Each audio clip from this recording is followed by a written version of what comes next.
예, 안녕하십니까. 서순복입니다.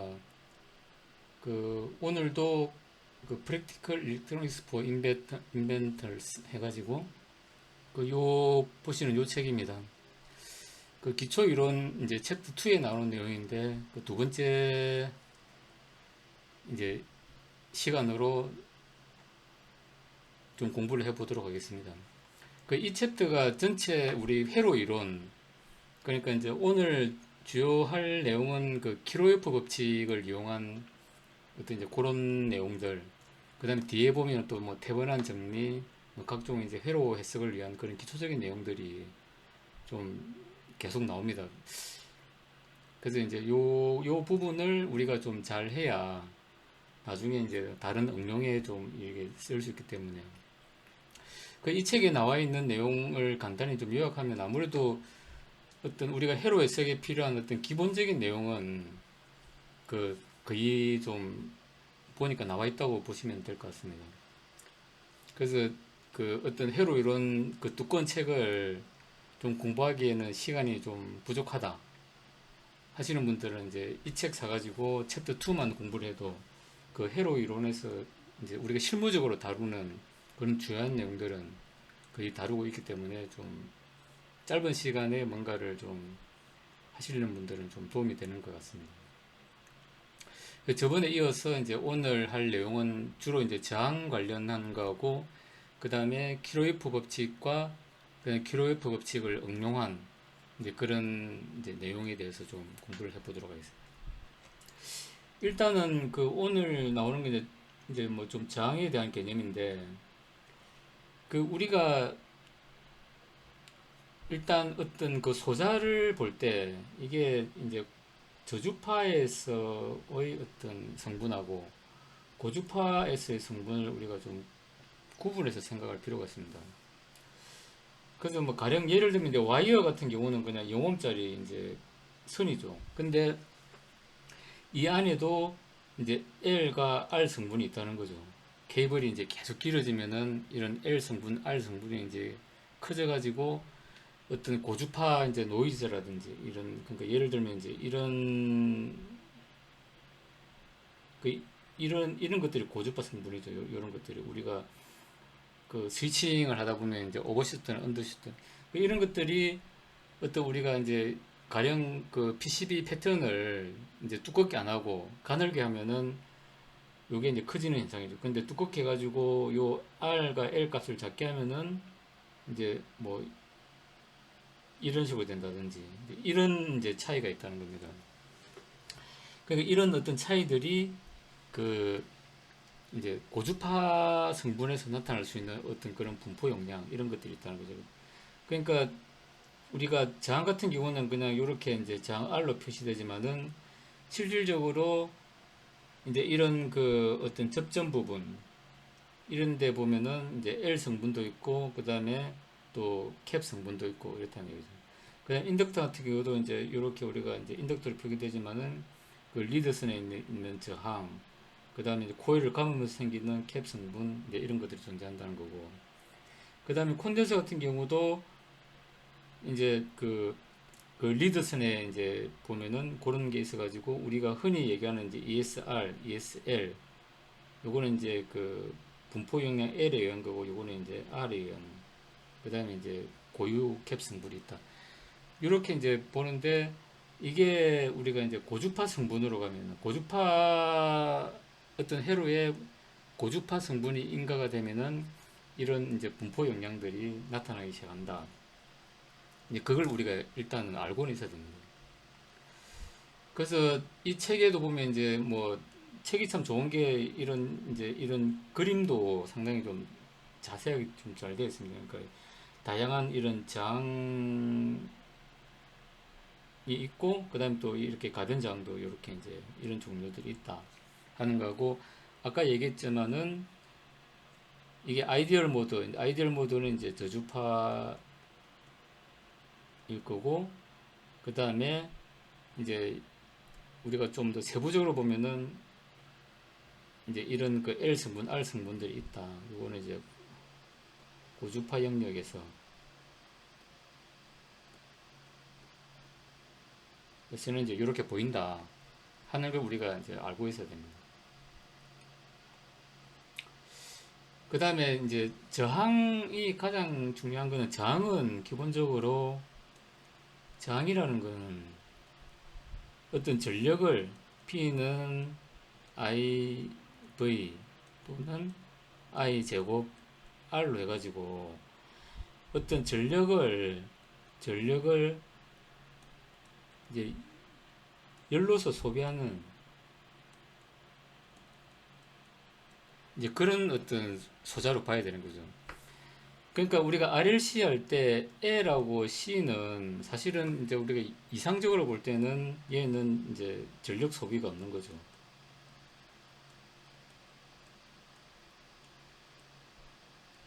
이상적인 소자일 경우에는. 근데 저항이라는 놈은 기본적으로 이제 그 특성 자체가 어떤 이제 와테이지, 그러니까 전력을 소비해 가지고 열로 발산하는 그런 이제 존재다 하는 걸 우리가 알아야 되고, 그 다음에 이제 이렇기 때문에 우리가 그 어떤 전력 소재를 쓸 때는 이제 요 파워 레이팅이라는 게 중요하죠. 이제. 그러니까 내가 어떤 회로에 어떤 저항을 쓸 때 이 저항에 흐르는 전류가 얼마인지를 계산을 해가지고 이제 거기에 해당하는 와테이지에 맞게끔 써야지. 그렇지 않으면은 이제 소손돼서 없어질 수도 있다. 이제 그런 거 우리가 항상 생각을 해야 되는데, 그러니까 우리가 저항을 생각할 때는 항상 요 파워 레이팅을 항상 우리가 좀 생각을 해야 된다. 이제 뭐 그런 거죠. 그 다음에 지금 이제 여기서 하는 얘기는 뭐냐면은, 우리가 이제 병렬 연결, 직렬 연결일 때 생각해야 되는 거는, 이제 병렬 연결은 그 요거는 보면은 이게 이제 전류를 나누는 거.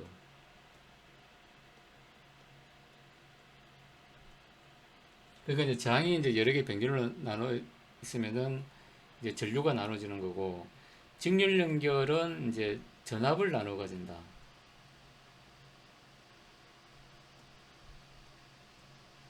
이제 이렇게 우리가 생각하면은 좀 이제 이해가 좀 빠르지 않을까 생각합니다. 그러니까 직렬 연결을 보면 전압이 가해지고, 그 다음에 이렇게 하면 전류는 항상 똑같죠. 이제 똑같은데 대신에 전압이 이렇게 나눠져 가지고 된다. 그러면 이제 그때 나오는 어떤 파워는 우리가 이제 계산을 할 수 있는 거죠. 이제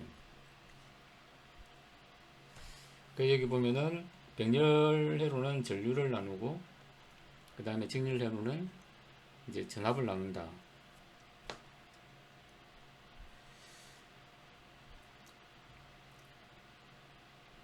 그 다음에 우리가 이제 이런 회로를 사실 뭐 쓰는 경우는 거의 없는데, 이제 우리가 레퍼런스 전압을 쓸 때는 가끔 이렇게 쓰는 경우가 있죠. 그러니까 예를 들어 5V가 가해지고 얘를 전압을 이제 분압을 해가지고 이제 뭐 1kg 해가지고 2.5V 레퍼런스를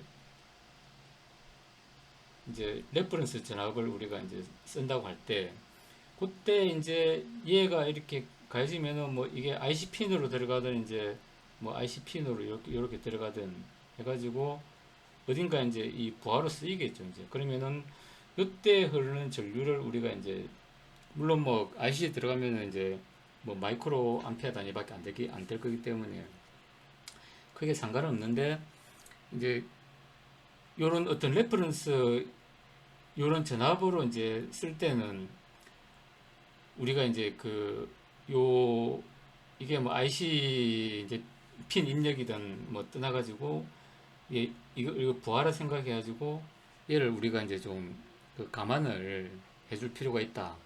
뭐 이렇게 이제 우리가 좀 생각하면 좋을 것 같습니다. 그러면은 이제 여기서 생각해야 되는 건, 여기서 전압이 가해지면은 기본적으로 흐르는 전류가 있을 거고, 그 다음에 여기서 뭔가 이제 이 전압을 우리가 분압해서 어떤 레퍼런스 전압으로 쓴다고 할 때, 이 로드, 뭐 IC든 뭐든 간에 로드에서 이제 쓰는 전류를 우리가 이제 알아야 되겠죠. 부하에서는. 그러면 그걸 알면은 이제 여기서 얼마를 가해줘야 될지를 우리가 알 수 있다는 거죠. 근데 만일에 이제 요 부하가 아예 없다면은 이제 직렬 연결이니까 흐르는 전류는 똑같겠죠. 이제 똑같고 전압만 나눠지겠지만 우리가 이제 이걸 분합해 가지고 어떤 용도로 이제 뭔가 어떤 쓸 때 가령 레퍼런스 전압이나 이런 걸 쓸 때는 요 빠져나가는 전류를 대주고 요 직렬로 흐르는 똑같은 전류 외에 우리가 이제 플러스 알파를 해줘야 된다. 이제 그런 개념을 우리가 이해를 해야 된다. 요거고. 그 다음에 이제 뭐 이런 경우도 있을 수 있다는 거죠. 그러니까 우리가 좀 생각을 잘 해야 되는 거는 이제 이런 복잡한 이런 회로에서는 이제 여기서 가해주고 요렇게 50mA 줘가지고 로드가 이렇게 되고 그러니까 이제 지금 봐서는 우리가 그라운드를 얘를 어떤 이제 그 그라운드 0볼트로 이제 기준을 해 쓴다는 거죠. 그러면은 이렇게 하면은 이제 이렇게 주는 거고 여기서 또 50mm가 이제 들어오고 10mm가 여기서 또 들어오고 40mm가 들어오고 그랬을 때 이제 이쪽으로 빠져나가는 거는 100mA가 된다. 근데 이제 그 여기서 우리가 생각해야 되는 거는 이제 이 R3이 이제 공급해 줘야 되는 거는 아까 앞에서는 이런 경우는 이제 내가 R3이 이제 그 요 부하의 모든 것을 다 이제 해줬어야 되는데 이제 이 같은 경우는 R3은 이제 그 여기 이제 여기 100mA가 이렇게 흐르더라도 여기서 10mm 해주고 여기서 50mm 해주니까 100mA 흐르더라도 내가 40mm만 이제 공급해 줄 수 있는 그거면 된다. 이제 이런 의미로 이제 한다는 거죠. 그러니까 우리가 이제 회로에 있어가지고 그러니까 이런 것도 어찌 보면 이제 그 어떤 나중에 설명할 키로에프 법칙 이런 걸 우리가 이제 이해를 하면은 이제 이런 것도 충분히 대응을 할 수 있는 거죠. 그러니까 사실 이런 회로가 실무적으로 쓰이는 경우는 뭐 제가 볼 때는 잘 없고 이제 우리가 가령 이제 이런 여러 가지 레퍼런스 전압을 쓸 때는 이런 부분을 우리가 이해를 해야 된다. 근데 사실 실무적으로는 거의 레퍼런스 전압을 우리가 세 개를 이렇게 쓰더라도 거의 마이크로암페어 단위이기 때문에 뭐 이런 미리암페어 단위를 우리가 해가지고 저항의 와테이지를 계산하고 이제 이럴 경우는 거의 없죠. 그래서 여기 보면 이제 이런 경우에 있어가지고는 우리가 이런 식으로 와테이지를 이제 계산을 할 수 있어야 된다 하는 거죠.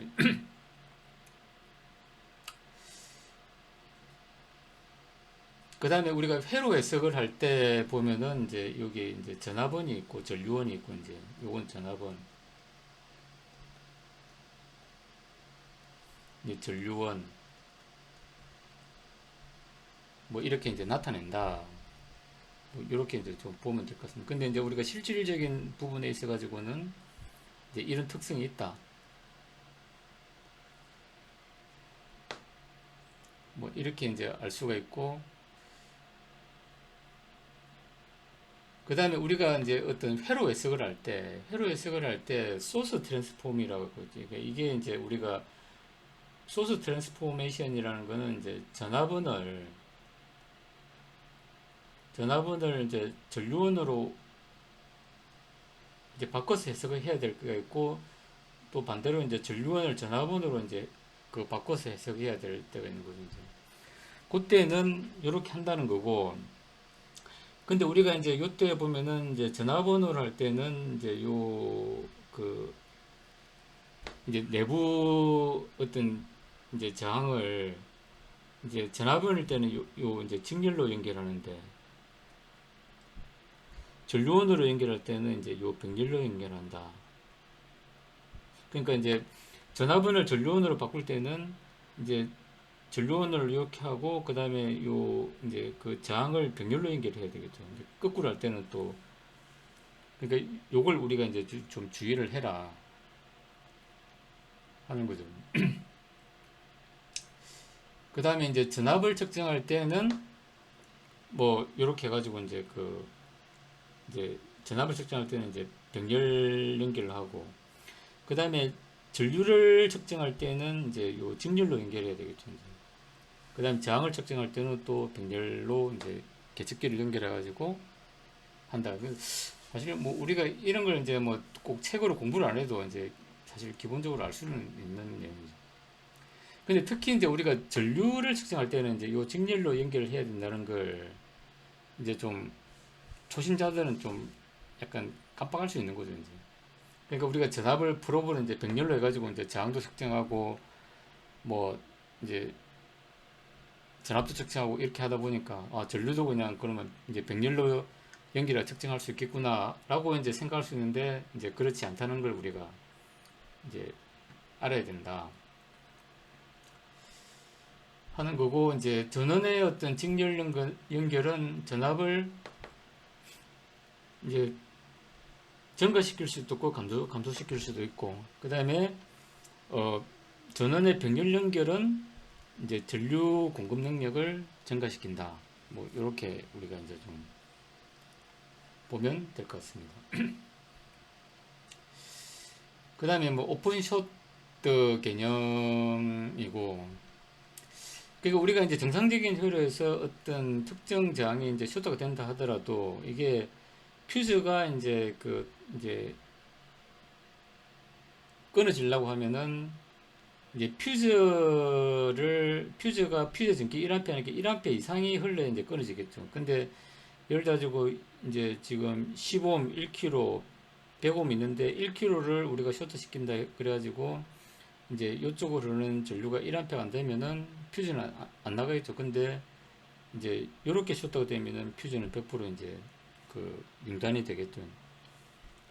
그 다음에 이제 병렬 연결 같은 경우는 직렬 연결 같은 경우는 뭐 이제 그 한 저항이 쇼트가 되더라도 이제 퓨즈를 끊을 수 있는 그런 전격 전류가를 넘지 않으면은 이제 안 끊어질 거지만, 이제 그 병렬 연결 같은 경우는 뭐 상관없이 그냥 그 아무거나 하나가 이제 오픈되더라도 과전류가 흐르니까 그때는 이제 퓨즈가 오픈되겠죠. 이제 그러면 우리가 이제 이게 회로가 이제 직렬 연결이나 병렬 연결에 따라서 이제 특정 어떤 소자가 쇼트가 될 수 있다 하면은 이제 그때 퓨즈가 끊어져야 된다 그러면은 이제 우리가 그런 걸 감안해서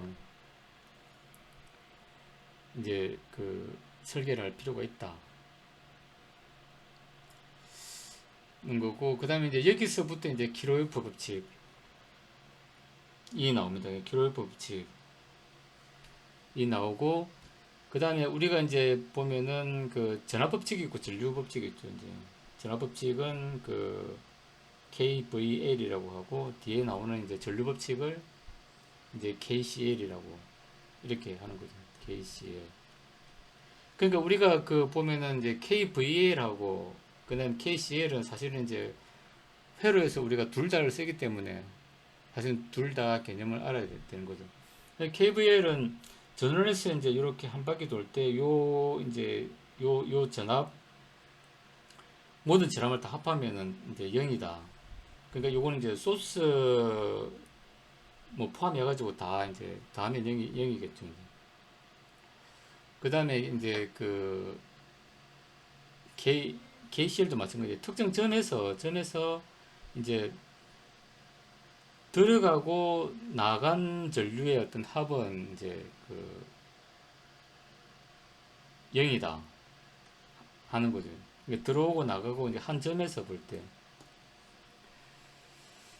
그래서 우리가 이제 요 방향은 우리가 회로로 볼 때는 이제 내가 어떤 그 예를 들어 들어가는 걸 플러스로 했다 그러면 나오는 걸 이제 마이너스로 한다든지, 아니면 반대로 나오는 걸 이제 들어가는 걸 마이너스로 했다 그러면 나오는 걸 플러스, 뭐 이렇게 이제 우리가 하나를 이제 정해 놓으면은, 그렇게 해가지고 방정식을 세워 놓으면은 이제 그거는 자연스럽게 이제 부호는 결정이 이제 될 수가 있는 거죠.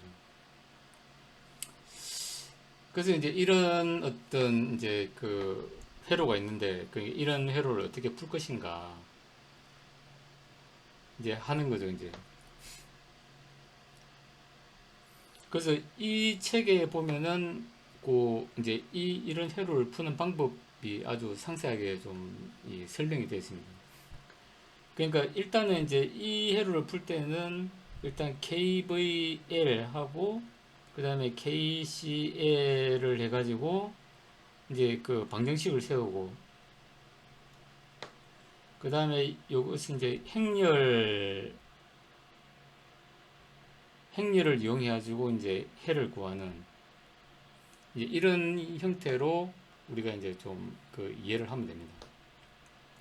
그러니까 이제 이런 어떤 그 루프가 이제 최소한 2개 이상 되는 회로는 우리가 사실 손으로 계산은 못합니다. 이제 그 손으로 계산을 못하니까 이제 이런 행렬식을 이용해 가지고 우리가 푸는 방법을 우리가 알고 있으면은 좋다는 거죠. 무식하게 손으로 이제 풀면은 이제 풍선 비슷하게 돼가지고 요걸 풀면 저게 안 맞고 저걸 풀면 요게 안 맞고 뭐 이런 현상이 생기기 때문에 깔끔하게 이제 그 행률식으로 푸는 게 좀 제일 낫다 하는 거죠.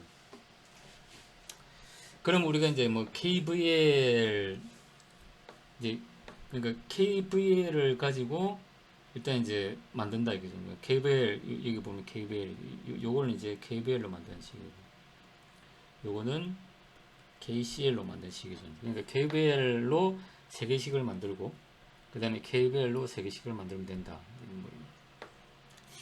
그래서 KVL로 만들면 이제 루프 1, 루프 1, 2, 3가 있죠. 이제 그 루프 1, 루프 1 해가지고 요렇게 해가지고 하나 만들고 루프 2 요렇게 해가지고 하나 만들고 요렇게 만들고 그래서 우리는 이제 요 만들 때는 다 그냥 뭐 오메 붙인 이제 V는 IR로 다 하면 되고 그 다음에 이제 전류는 이제 그러니까 이제 A점, 그 다음에 B점, C점. 그러니까 방정식에 이제 우리가 3개가만 나오면 되니까 뭐 이제 또 하나 더 세우려고 하면 뒤집어 세우면 되지만은 이제 우리가 방정식 3개만 필요하니까 굳이 뭐 그렇게까지 할 필요는 없다. 뭐 이제 이렇게 이제 보면 되는 거죠. 그러면은 요 A점에서 보면은 I1이 이렇게 들어오고 그 다음에 I2가 이렇게 나가고 그러니까 I1하고 I1이 들어와가지고 I2로 이제 나가는 거죠. 그럼 들어오는 걸 플러스로 잡으면 뭐 얘들은 자연스럽게 이제 마이너스가 되겠죠. 나중에 이제 방정식 이제 그 다음에 B점에서는 이제 I2가 들어와가지고 4와 5로 나눠지는 거죠. 그러면 I2가 들어오는 게면 5가 나가니까 마이너스 될 거고 뭐 이제 요렇게 우리가 이제 좀 정의를 할 수 있다. 이제 그렇게 해가지고 그 방정식이 세워지면은 얘를 우리가 이제 행렬로 변환을 해가지고 이제 푼다. 이게 이제 그래서 보면 요렇게 푸는 걸 우리가 크레머 공식이라는 게 있습니다. 이제 그걸로 이제 우리가 풀면 된다 하는 거고 그러면 이제 이렇게 해가지고 이제 방정식이 이렇게 나오면은 이제 이걸 행렬식을 만들어 가지고 행렬식을 하나 만들고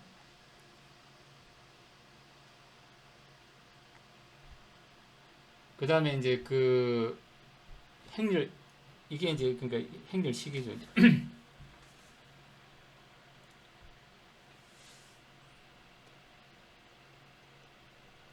행렬식을 하나 만들고 그 다음에 내가 구하려고 하는 그에 이제 그 값을 넣어가지고 이제 계산을 하면은 그 내가 원하는 이제 그 값이 나온다.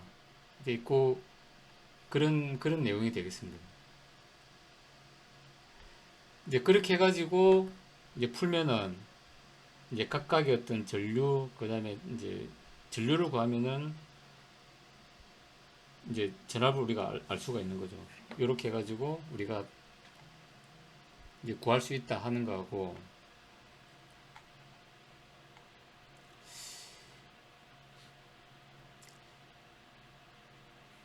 이제 이거는 이제 그 제가 과거에도 이제 그 블로그나 유튜브로 해가지고 한번 뭐 동영상을 만든 적이 있는데 이제 요렇게 이제 복잡한 요 식을 그 세우는 게 이제 어렵다 하면은 그 이제 요걸 가지고 이제 연습용이 연습용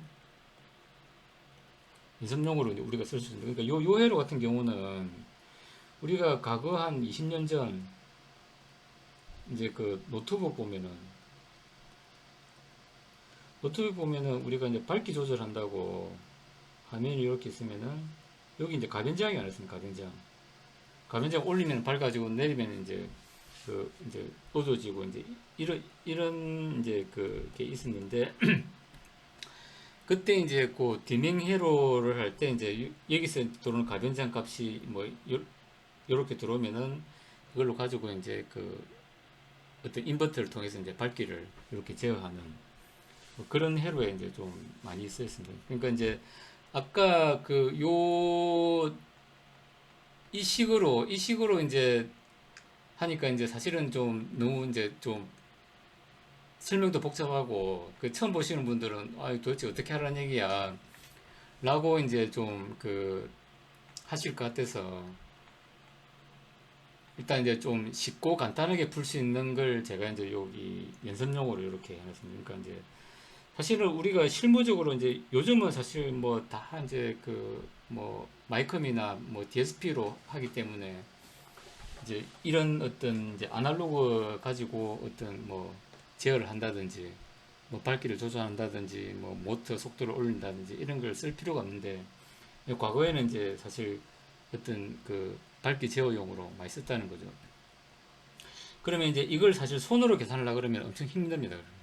그래서 제가 이제 과거에 할 때는 이제 이렇게 엑셀식으로 만들어 가지고 이제 그 많이 써먹었던 이제 그런 이제 기억이 있고 그걸 풀 때도 이제 요렇게 이제 행렬식을 이용해 가지고 이제 풀었다 하는 겁니다. 그러니까 이제 아까 그 6개 짜리 아까 이제 요걸로 이제 요거는 사실 좀 이제 초보자들이 하기에는 이 행렬 요 방정식을 이제 구하는 거는 할 수 있지만은 또 행렬식을 또 어떻게 만들고 그 다음에 이제 크레메 공식을 이용해 가지고 이제 각각의 어떤 전류를 구하는 거는 이제 좀 이 초심자들이 하기에는 힘들다는 거죠. 그러면 이제 요것만 이제 딱 알면 된다는 거죠. 이제 그렇게 해가지고 이제 뭐 식을 일단 이제 루프 1, 2, 그 다음에 이제 A점 이렇게 이제 세 개만 구하면 됩니다. 그러니까 루프 1, 루프 2 이렇게 해가지고 이제 그 구하고 그다음에 A점에서 이제 전류를 이렇게 이제 구하면은 이제 그렇게 해가지고 이항해가지고 이렇게 이제 나온다는 거죠. 이렇게 나오면은 우리가 이제 얘를 이제 요, 요 전압으로 빼내고 그 다음에 이제 전류를 우리가 요거는 2는 0이고 그러니까 이제 전류가 1, 2, 3이 있죠. 이제 1, 2, 3을 해가지고 그 하면은 이제 그 없는 거는 0으로 하면 되죠. 그러니까 0으로 하고 그러니까 I1, I2, I3에 해당하는 걸 우리가 다 적고 이제 그렇게 없는 거는 0으로 다 처리하면 된다는 거죠. 그렇게 해가지고 I1, I2, 3에 해당되는 걸 이제 2, 0, 4 이렇게 하고 그 다음에 0, 1, 4, 0, 1, 4 그 다음에 이제 요 밑에 거 해가지고 1, 1, 마이너스 1 그러니까 아까 부호는 이제 우리가 들어가는 거는 플러스로 잡았고 나오는 거는 마이너스로 이제 잡으면 되는 거예요. 반대로 잡으면 부호가 반대가 되죠. 그러니까 들어가는 걸 마이너스로 하고 나오는 걸 플러스로 하기 때문에 마이너스 마이너스 플러스 이렇게 되겠죠. 이제 그러면은 얘는 이제 마이너스 1 플러스 1 그러니까 요 전류 방향은 내가 이제 하나를 플러스로 잡으면 부호는 자동으로 바뀌기 때문에 어떤 걸 플러스로 하고 막 이렇게 헷갈릴 필요가 없다는 거죠. 그러니까 내가 들어가는 걸 플러스로 잡았다 그러면 나오는 건 마이너스로 이렇게 이제 하면 된다. 그러면 이제 우리가 방정식을 아까는 이제 회로가 많기 때문에 방정식을 이제 전압 3개, 전류 3개 이렇게 이제 좀 많이 잡았는데 요 간단한 회로 같은 경우는 이제 요거는 이제 KVL이고 얘는 이제 KCL로 이렇게 이제 방정식을 세운 거죠. 그렇게 해가지고 이제 전압 모으고, 그러니까 전압 모으고 전류 모으고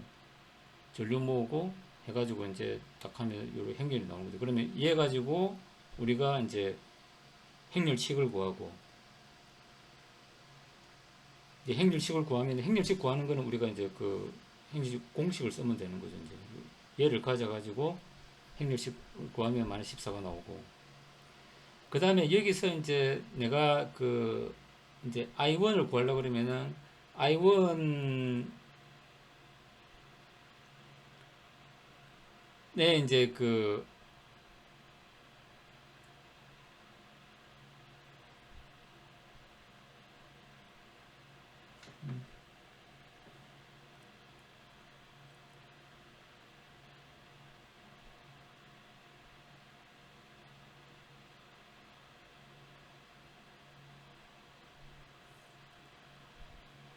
그러니까 요 I1에 해당하는 게 있는 거죠. 이제 그러면 거기에다가 어 260,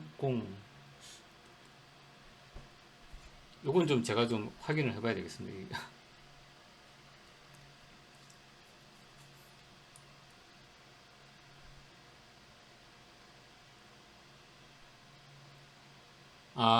그러니까 이게 이제 저기 여기 그러니까 아까 이제 제가 좀 약간 그 헷갈렸던 게, 이제 260이 어디서 왔는지를 제가 잠시 좀 이제 그 착각을 해가지고, 그러니까 2는 뭐냐면은 V1은 우리가 2V죠. 2V, 2V.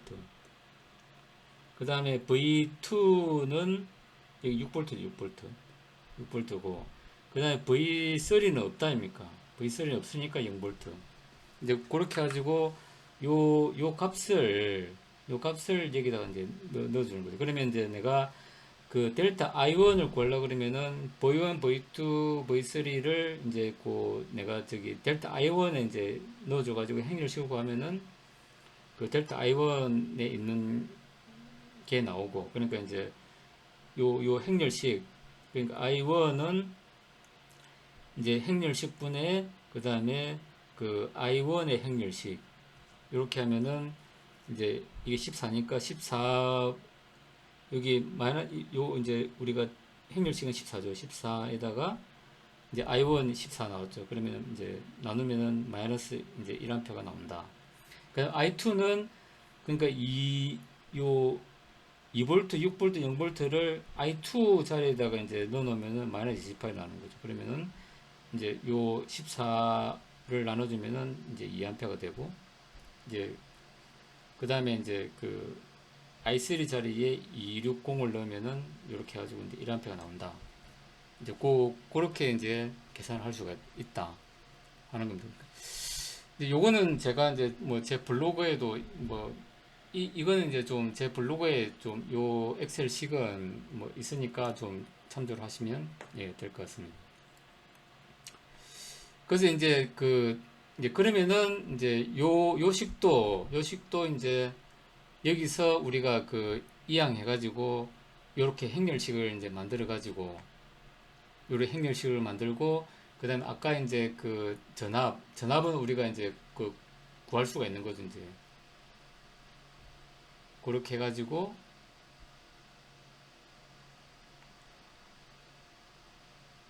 하면은 이제 요 전압과 전류를 우리가 구할 수 있다. 이제 요렇게 이제 저기 보면 되는 거고. 그러니까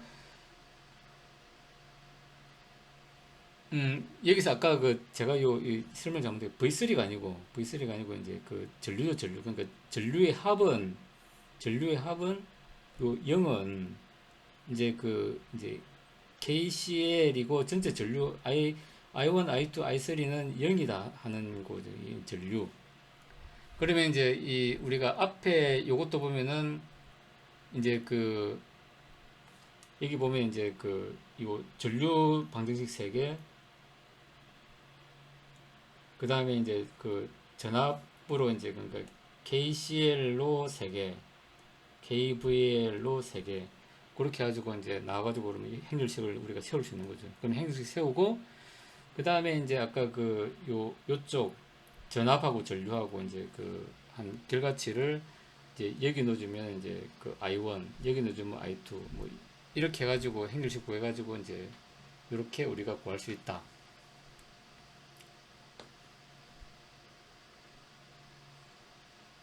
뭐 이렇게 이제 보면 될 것 같습니다. 그래서 이제 그 오늘 이제 그러니까 이 회로가 이제 중요한 이유가 우리가 요 보면 우리가 뭐 히스톤 브릿지 해가지고 보면 많이 쓰이는 회로인데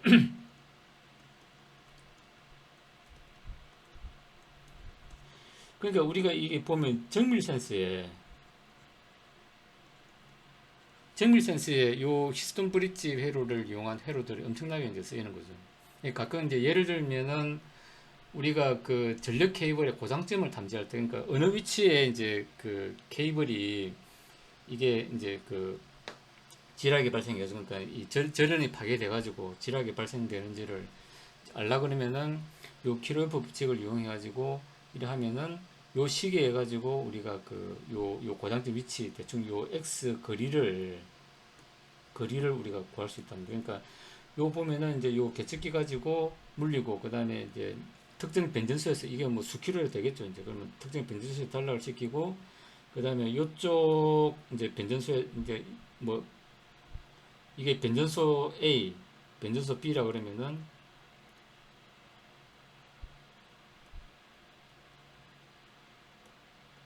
변전소 B라 그러면 변전소 B에서 단락시키고 변전소 A에서 이제 오픈시켜 가지고 요 계측기를 물려 가지고 이제 그 킬로 법칙으로 해가지고 요 값을 요 값하고 요 값하고 이제 이 서로 같도록 하면 되는 거죠. 이제 같도록 저항을 맞춰 놓고 계산을 하면은 요 고장점 x의 거리를 우리가 알 수가 있다. 이제 그런 건데, 그러니까 요 g가 0이 되도록 이제 요 저항을 이렇게 이제 조절하는 거죠. 요렇게 해가지고 우리가 그 할 수 있는 거고, 요걸 이제 머레이 루프법이라고 합니다.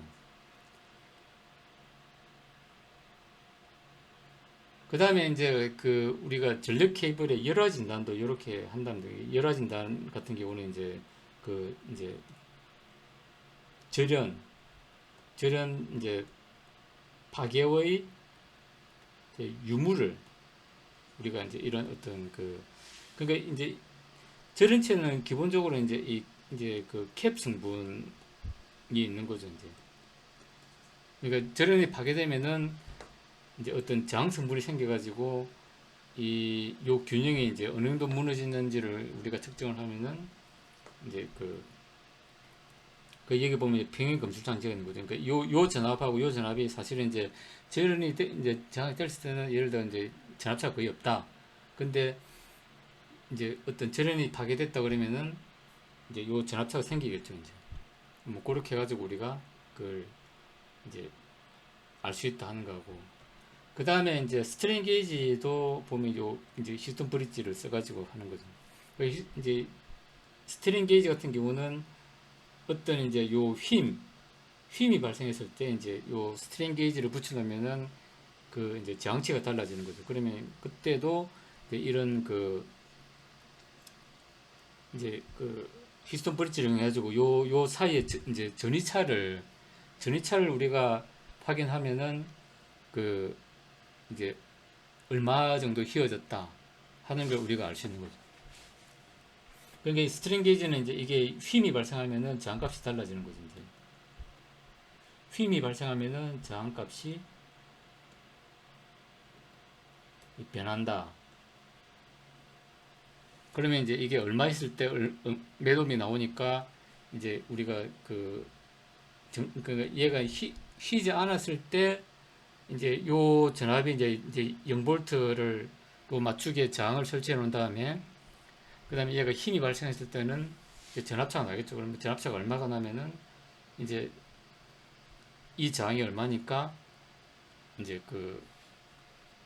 힘이 어느 정도 발생했다 하는 걸 우리가 알 수 있는 거죠. 그 다음에 우리가 이제 뭐 이런 히스톤 브릿지를 이용해 가지고 요 보면은 요 이제 팅크캐드라는 얘기 보면은 그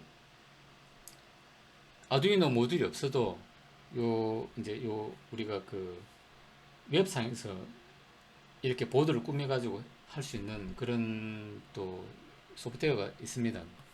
제가 이제 전에 동영상에서 한번 소개를 드린 적이 있는데, 거기서도 어떤 조도 밟기 이런 걸 할 때도 이제 이런 히스톤 브릿지를 이용해 가지고 우리가 조도를 이제 어느 정도 이제 밟기다 하는 걸 우리가 계산해낼 수 있다. 뭐 이렇게 좀 볼 수가 있는 것 같습니다. 그래서 이제 이 킬로의 법칙을 이용한 어떤 그런 회로 해석은 이제 연습 용어로는 이제 간단한 요 회로를 가지고 이렇게 이제 해보면은 이제 이 아까 복잡한 이런 회로도 우리가 해석을 할 수 있다. 뭐 이렇게 보시면 될 것 같습니다. 그러니까 요거는 이제 제가 했던 거고, 이제 요 히스톤 브릿지를 해석하는 요거는 이제 요 책에 있는 내용으로 보시면 될 것 같습니다. 그래서 이제 이 6개를 가지고 이제 설명하려니까 설명이 너무 길어지고, 너무 좀 이제 길어지면 또 어려워지니까 이제 간단한 요걸 이제 좀 연습용어로 이제 해보시라고 이제 소개를 시켜드린 겁니다. 그래서 이제 지금 요 이제 챕터 2는 앞으로도 좀 내용이 많이 있습니다. 그래 계속 이제 그래 01, 02, 03 해가지고 계속 이제 붙여 나가면서 할 건데, 뒤에 보면 이제 그 또 L도 나오고 C도 나오고 이제 그런 과정에서 어떤 그 사인파에 대한 어떤 해석 뭐 그런 내용도 좀 같이 나오니까 이제 그 좀 짧게 짧게 잘라서 이제 그 계속 하도록 그렇게 하겠습니다. 이제 요즘 휴가철인데 그 휴가 가시는 분들은 휴가 잘 다녀오시고 또 여름철 또 건강 관리 좀 잘 하시기를 바라겠습니다. 오늘 이상으로 마치겠습니다. 감사합니다.